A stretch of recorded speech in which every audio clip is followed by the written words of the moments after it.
Bom dia, aqui estamos em mais um dia para a honra e glória do Senhor Jesus. De longe nós já viemos, meu povo, vamos até o final do ano, se assim o Senhor nos permitir. É Ele que sustenta, é Ele que dá força, é Ele que dá ânimo, é Ele que renova as nossas energias, é Ele que revela através do seu Espírito a palavra que muitas pessoas estão precisando, e é Ele que fala comigo também de muitas coisas que eu preciso melhorar, que eu preciso mudar, e assim nós vamos crescendo juntos em graça e sabedoria, né? Porque o temor ao Senhor é o princípio da sabedoria. Então, quando nós tememos a Ele, nós recebemos essa sabedoria. Né? A sabedoria, ela vem de um conjunto de experiências e conhecimento. Quando você ora a Deus pedindo sabedoria, e a pessoa fala... E eu costumo às vezes falar muito isso, né? Senhor, me dá sabedoria, me dá sabedoria, me dá sabedoria. Só que a sabedoria, ela vem conforme os avanços que nós temos, com os desafios que nós enfrentamos, com as experiências que nós vivemos e com o conhecimento que nós vamos adquirindo. Então, é uma pessoa que não para estudar, para aprender coisas novas todos os dias, para poder viver novas experiências, não tem como ser uma pessoa sábia, né? E a sabedoria é o que faz com que nós venhamos ter discernimento sobre o que fazer e como agir em determinadas situações das nossas vidas, né? Então, nós estamos aqui na série Jesus, e Jesus é uma pessoa muito sábia, né? É uma pessoa, um santo dos santos. É maravilhoso poder falar sobre ele, poder conhecê-lo, poder aprender sobre ele. E hoje nós vamos estar lendo aqui o capítulo de João, capítulo 11 de João, no versículo 17. Foi um dos momentos assim onde a Bíblia relata que Jesus, ele teve um momento sentimental, digamos assim, né? Porque é o único versículo, a única passagem que fala que ele chorou, né? Jesus chorou. Mas o interessante de que a gente pode aprender com isso é, por mais que ele tenha tido ali uma série de sentimentos, ele conseguiu gerenciar tudo isso e crer no Senhor, crer em Deus. E é isso que nós vamos aprender hoje, tá bom? Então vamos lá. João, capítulo 11, versículo 17. Ao chegar, encontrou Lázaro já sepultado havia 4 dias. Ora, Betânia ficava próximo de Jerusalém, cerca de 15 estádios. E muitos dentre os judeus tinham vindo juntar-se ao grupo de mulheres que procuravam confortar Marta e Maria pela morte do irmão. Assim que Marta ouviu que Jesus estava a caminho, saiu ao seu encontro. Maria, no entanto, ficou sentada em casa. Disse Marta a Jesus: Senhor, se estivesses aqui, meu irmão não teria morrido. Mas sei que mesmo agora, seja o que for que pedires a Deus, ele te dará. Jesus então assegurou-lhe: O teu irmão ressuscitará. E Marta lhe disse: Eu sei que ele vai ressuscitar na ressurreição do último dia. Esclareceu-lhe Jesus: Eu sou a ressurreição e a vida. Aquele que crê em mim, mesmo que morra, viverá. E todo o que vive e crê em mim não morrerá eternamente. Tu creres nisso? Ela lhe afirmou: Sim, Senhor, eu creio que tu és o Cristo, o Filho de Deus, que devia vir ao mundo. Vamos lá para o 38. Então, novamente, Jesus se indigna em seu espírito e, comovido, dirige-se ao sepulcro. Ora, uma gruta na rocha com uma pedra fechada à entrada. Determinou Jesus: Tirai a pedra. Preveniu-lhe Marta, irmão do falecido: Senhor, ela já cheira mal, pois já passaram-se 4 dias. Encorajou-lhe a Jesus: Eu não te falei que se creres verás a glória de Deus? Então tiraram a pedra da entrada do lugar onde o homem morto estava deitado. E Jesus, levantando seus olhos aos céus, agradeceu: Pai, dou-te graças porque me ouviste. Eu sei que sempre me ouves, mas digo isso por causa da multidão que está ao meu redor, para que creio em que tu me enviastes. E tendo dito essas palavras, clamou em alta voz: Lázaro, vem para fora. Então o homem que havia morrido saiu da gruta, tendo os pés e as mãos atados com faixas de linho e o rosto envolto com um pano. E Jesus orientou-os: retirai as faixas dele e deixai-os seguir.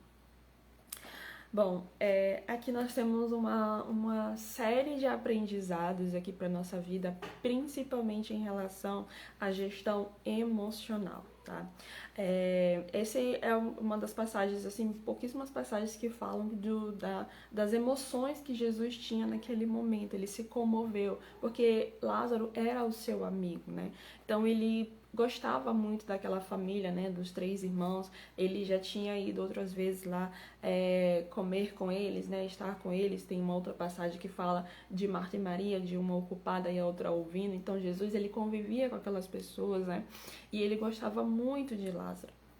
E ele percebeu que todo aquele ar de tristeza, todo aquele ar de choro daquelas pessoas que as irmãs dele, né, estavam ali compadecidas, e ele também se comoveu com aquela situação e também ficou triste porque Lázaro estava morto.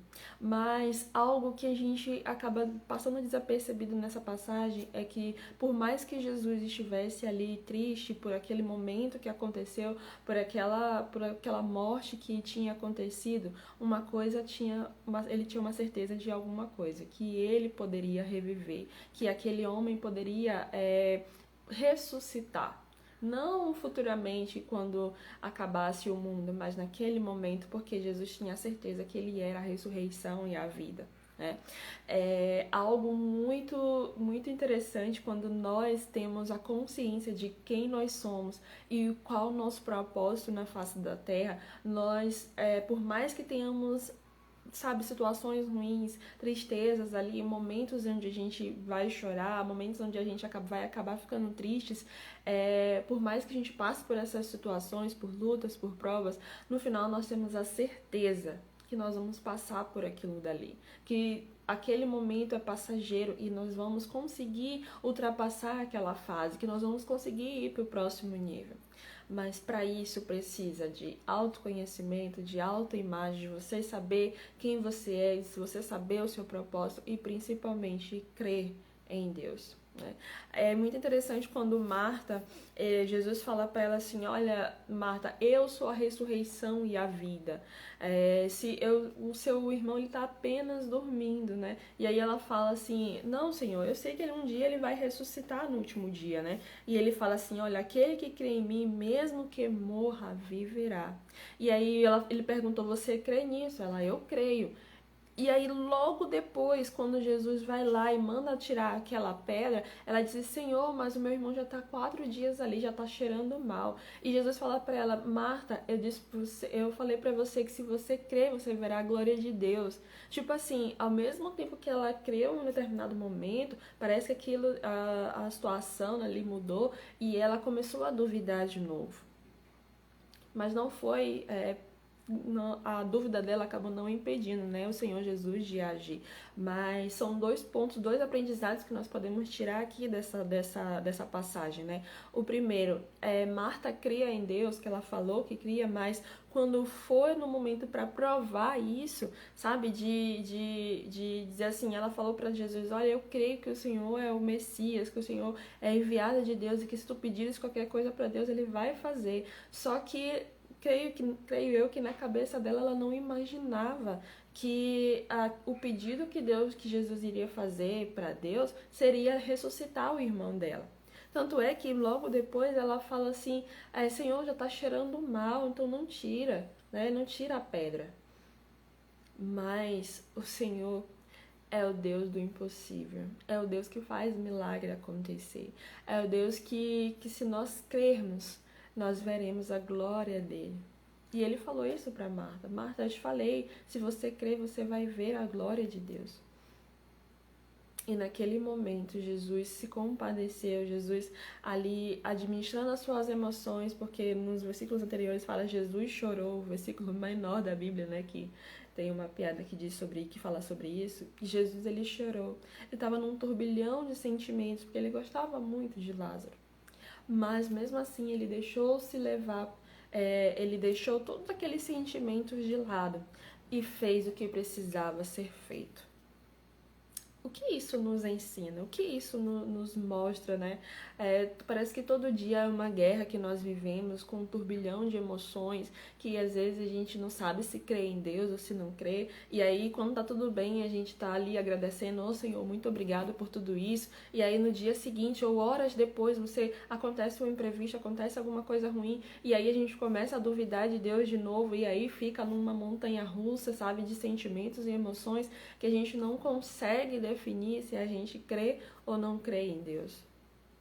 E isso faz com que a nossa bênção, que a nossa vitória, que a nossa realização, ela venha se atrasar, porque essa montanha russa acaba atrapalhando a nossa fé em Deus.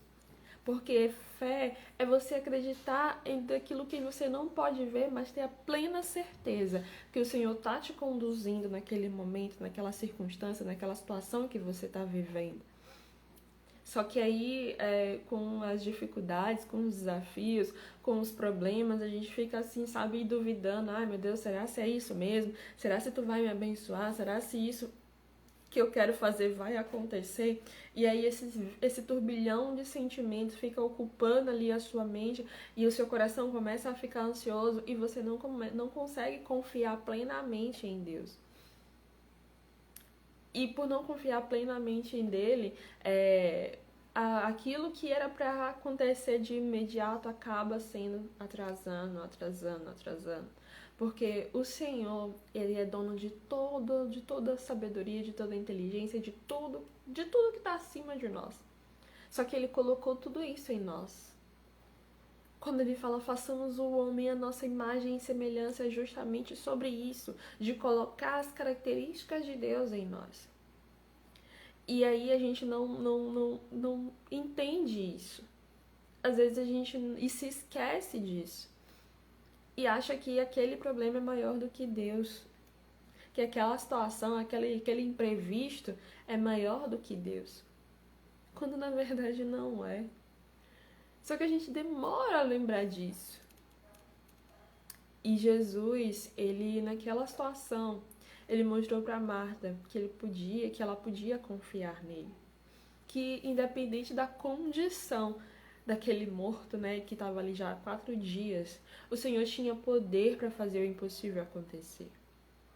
E a mesma coisa acontece conosco. Pode parecer impossível aos nossos olhos, mas Ele tem poder para fazer infinitamente mais daquilo que pedimos, daquilo que pensamos. O apóstolo Paulo já fala sobre isso, né, em Efésios. Então, o nosso papel nisso tudo é crer verdadeiramente. É se manter firme. E nos momentos em que vier a dúvida, o desconforto, a preocupação, a ansiedade, é colocar nas mãos do Senhor e dizer assim, meu Deus, eu não quero sentir esse turbilhão de emoções, mas está vindo, porque eu sou humano. Mas me ajuda a lidar com isso. Sabe, fazer uma oração sincera, de intimidade com Deus e colocar nas mãos dele e dizer assim, Senhor, eu não quero me sentir assim porque eu sei que tu pode resolver isso. Eu sei que o Senhor pode me dar sabedoria para fazer isso. Só que eu sozinha não consigo. Né? Eu costumo orar muito assim para Deus, né? E isso faz com que a gente venha aprender a lidar com as nossas emoções. Porque quando nós nos deixamos levar por esse turbilhão de emoções, a gente acaba esquecendo o poder que Deus tem para fazer na nossa vida. Se Jesus, vamos imaginar uma situação hipotética, se Jesus se deixasse levar por aquele sentimento de pesar, de tristeza que fez ele chorar naquele momento, ele tivesse se deixado levar por tudo aquilo, ele teria feito o quê? Chorado lá com o restante das pessoas. Realmente, Lázaro era uma pessoa muito boa e tudo mais. Como a maioria dos velórios, né? As pessoas estão ali chorando, o que é normal. Mas Jesus sabia quem ele era. Jesus sabia o porquê que ele tinha vindo ao mundo. Jesus sabia o porquê daquela situação, de ter acontecido tudo aquilo. Porque antes mesmo, ele demorou um pouco, ele já sabia que Lázaro estava doente. As pessoas falam, e quando Marta chega perto dele, e Maria também diz assim, Senhor, se tu estivesses aqui, meu irmão não teria morrido. Ou seja, Jesus já sabia, antes dele morrer, né, que ele estava ali doente, que ele precisava ser curado. Só que às vezes Deus permite com que nós passamos por situações que vão acima de nós para provar realmente a nossa fé. Porque elas criam, elas acreditavam que se Jesus estivesse vindo antes, ele não teria morrido. Ou seja, Jesus teria poder para curá-los, para curar ele ali, e ele ficaria bom e não teria chegado à morte. Esse é um tipo de milagre. Mas Jesus permitiu que Lázaro morresse, ele ficou um tempo a mais ali antes de chegar, né, naquela cidade, e aí quando ele chegou, o irmão dela já tinha morrido. E a ressurreição seria o quê? Um outro milagre. Um milagre muito maior, porque as pessoas já estavam acostumadas a ver Jesus curando um cego, um paralítico, uma enfermidade. Só que Deus ele queria utilizar aquela situação, aquela circunstância, aquele problema que aquelas mulheres estavam vivendo para glorificar ainda mais o nome do Senhor. Percebe que acontece a mesma coisa na nossa vida? Às vezes a gente fala assim, Senhor, se tu estivesse me ajudado, isso não teria acontecido. Se tu tivesse feito isso, isso não teria acontecido. Só que tudo que acontece na nossa vida é por conta de um propósito maior. Todos os problemas, todas as dificuldades, todos os desafios, as provações, tudo que nós passamos é por uma causa maior. E quando nós entendemos isso, nós temos ali a plena certeza de que realmente Deus vai fazer o impossível acontecer, porque Ele é especialista nisso. Nós fazemos aquilo que nós damos conta, né? Aquilo que nós cuidamos, aquilo que é ao nosso alcance. Mas aquilo que não é, aquilo que depende realmente de Deus, é exclusivo ali da mão dele, ele vai cuidar, ele vai resolver, mas não no nosso tempo, no tempo dele. E é isso que a gente não entende. Ele é fiel para cumprir tudo que ele prometeu nas nossas vidas. E a Bíblia está recheada de promessas para mim e para você. Só que a gente precisa realmente crer e viver isso. Porque Marta, ela disse que acreditava. Só que no momento em que ela foi provar isso, ela disse, mas Senhor, já está cheirando mal, já tem 4 dias aí. Parece controverso, né? Horas antes, alguns minutos antes, ela dizia, não, Senhor, eu creio. Se você pedir qualquer coisa para Deus, eu sei que Ele vai fazer. E aí, logo depois, ela começa a duvidar de novo. É essa montanha-russa que nós vivemos todos os dias. Uma hora a gente acredita, outra hora a gente não acredita. Uma hora a gente tá bem, outra hora a gente tá mal. Uma hora a gente tem fé em Deus e sabe que Ele tá ali nos ajudando. Outra hora a gente tá duvidando de si mesmo, tá duvidando de Deus, tá duvidando da nossa capacidade. Nós precisamos ser constantes como Jesus. Que mesmo diante de um turbilhão de sentimentos, Ele acreditou no Pai dele, que é Deus, né? Que é nosso Pai também. Quando nós recebemos Jesus, Ele nos deu o direito de sermos chamados filhos de Deus. Então, se eu e você somos filhos de Deus é nosso Pai, Ele vai fazer aquilo que for de acordo com a vontade dEle, para que o nome dEle venha a ser glorificado. Tudo se trata sobre o Senhor. De como nós podemos glorificar o nome dEle, como nós podemos exaltar o nome dEle. E o que nós precisamos fazer é crer que Ele vai resolver aquilo que nós não podemos. Michele, como é que eu faço para me dar com esse turbilhão de sentimentos, com essa montanha russa? Exercer a fé todos os dias. Lembrar que é só hoje.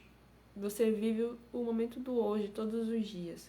Parar de se preocupar com o futuro, de ficar ansioso com o futuro, de não ter a certeza daquilo que vai acontecer e tá tudo bem. Mas se concentrar no hoje todos os dias em crer em Deus no hoje, em fazer a vontade de Deus hoje, de colocar ali os seus objetivos fora do papel, né? Tirar suas ideias do papel hoje, fazer o hoje. E você vai construindo isso todos os dias, até você chegar onde quer. Não é fácil, mas é necessário.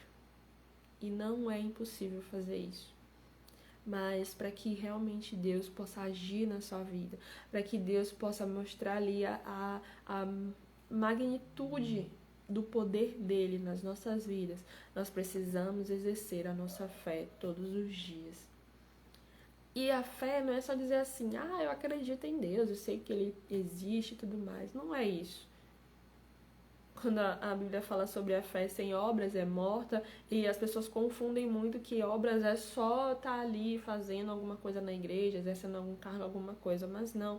A obra da fé é o exercício diário de continuar acreditando, de continuar crendo, de fazer ali o que precisa ser feito para que a sua vida ela seja transformada pelo poder da fé.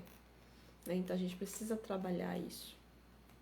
Que no dia de hoje, nessa terça-feira maravilhosa, você venha refletir sobre essa montanha russa que muitos de nós vivemos todos os dias.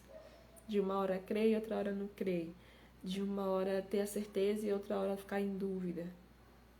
De ter ali um monte de sentimentos ali gerando perturbações, preocupações e impedindo você de fazer o que precisa ser feito.